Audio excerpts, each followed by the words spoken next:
Defense, the Indian Army, in collaboration with the Manipur Police, has successfully detected and defused 8 IED devices in the Saichang area of Imphal East district of Manipur.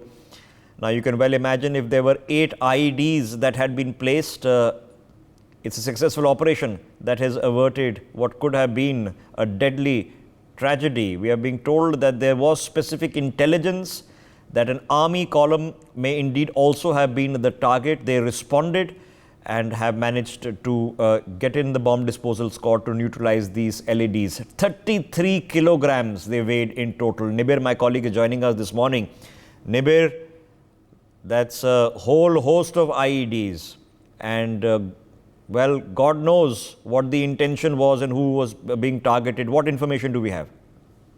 Yes, indeed. Ever since the violent clashes broke out last year, we have seen uses of IED to plant and target security forces. And this is indeed a major development wherein both the police as well as the army work together in a joint collaboration to do prompt action on this matter. 33 kgs of IEDs were detected under the information received by the security forces. And very interesting is that the area where these IEDs were detected is actually grazing grounds for farmers. And in those areas, these IEDs were found. So this can be implied that the IEDs might be planted or were used there to carry to a different area to target specific security agencies. And these are the information that we are getting from the sources. However, this is a big bust by the seizure by the security forces, especially the Indian Army, and they were able to avert this situation. If they did not detect the IEDs,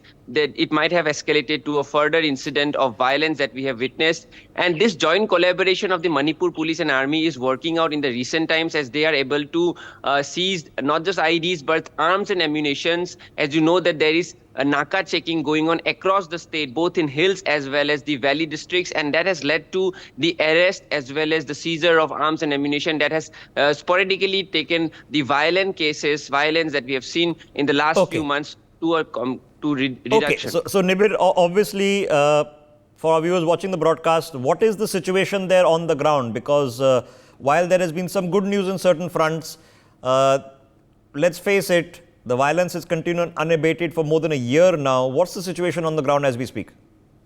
If you see the violence that we saw last year, it has now changed into peripheral areas where there are these boundaries between the hill and the valley districts. Earlier it was in across the state. Now there are small pockets, the vulnerable pockets in the hill and valley areas, and these are the areas that the army as well as the Manipur police is swiftly monitoring. There is repeated monitoring going on, and it has been intensified following the high-level meeting in Delhi where Union Home Minister met the DGP as well as the security advisor and other important officials, stakeholders of Manipur. And ever since, the increase of Naka checking as well as the seizure of arms and ammunition has reduced the violence. However, there has been incident in Jiribam where the advanced convoy of the chief minister was attacked, and also there have been incidents in Jiribam that has led to migration of the locals to the Assam side of the border last month. But in other areas of the state, the violence has gone down, and one of the big reasons is the repeated security checking. So then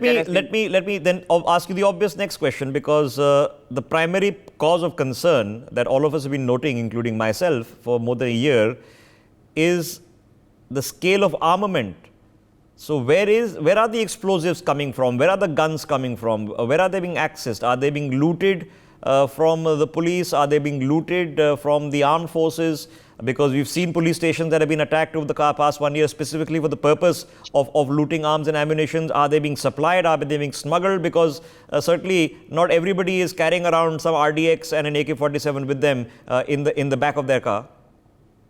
Well, there are two aspects to this issue. Last year, we saw how the state armories were looted, and the government even told that people to return those looted arms, and they will not be arrested if they are returned in a specific time. That was said last year.